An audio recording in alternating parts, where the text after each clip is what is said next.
We started off trying to be a sort of meat and fish restaurant, but we have now actually become a seafood restaurant. It's all very, very high quality food, but the approach to it is simple.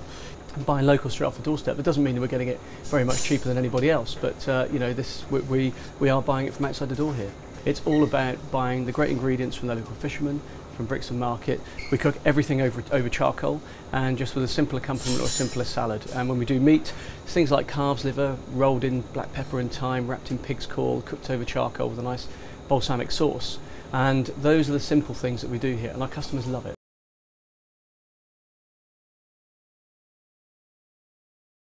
I think the thing is with fish is that we're actually starting off from quite an expensive raw material, so choices are limited. And I guess my advice would be in these tough times is to see fish as a real treat, and but supplement it with things like, you know, good farm salmon would always be a consistent price. Mussels, fantastic bowl of mussels, steamed out in white wine, parsley, maybe a little dried chilli and the bay leaf in there, something else. Spaghetti and clams, you know, pasta dishes with seafood are very, very good indeed. So a nice passata, some garlic, some wine, some basil, chopped up fish, you know, just a small amount mixed together to make a sauce and tossed in spaghetti. You're still getting your seafood fix.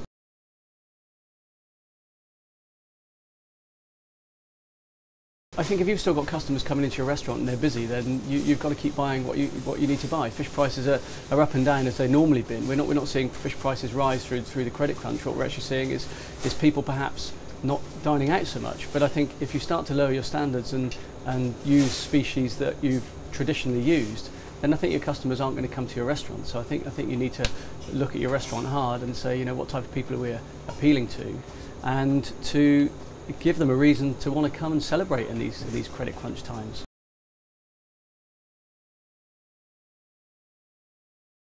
Well, you're always going to be paying top money for Dover soles, you're going to be paying top money for brill, for bass, for turbot.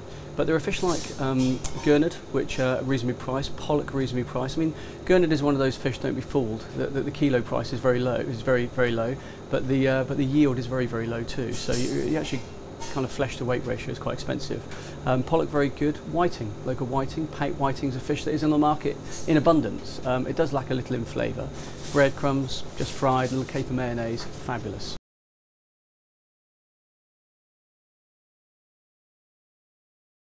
Keep it simple, so you haven't got to add lots of money to your dish for fancy garnishes, so you're just grilling a piece of fish with salsa verde, a piece of lemon, something like that. Look at fish stews and things like that, where you can actually use a little bit of prime and a little bit of cheaper fish to actually create a whole dish of something brilliant.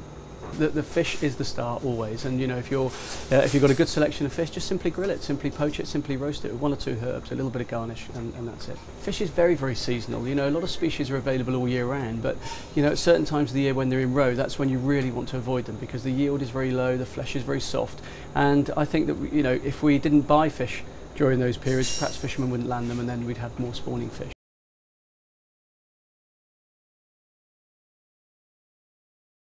Supplement your menu with, you know, you've got a big flat fish like your turbot, have a mackerel on, have a gurnard on, have a bass on. So it's probably three less prime and 2 prime fish.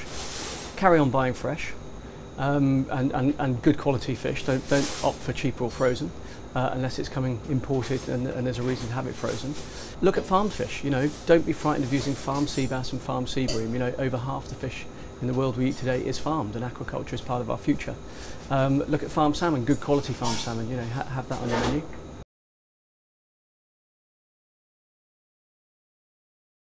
Travelling is probably one of the best inspirations I think a chef can get. You know, you'll learn things in other kitchens, but I think you need to go to other places and see how to eat. Once you know how brilliant something can be just in its naked form, you know, Dover sole just grilled over here, over charcoal on a hot grill with some lemon juice and some olive oil is brilliant. It doesn't take much, but you need to understand how good that can be, rather than bring it back here, poach it, stuff it in a mousse and make it into a turban. I mean, I just don't see that as being brilliant.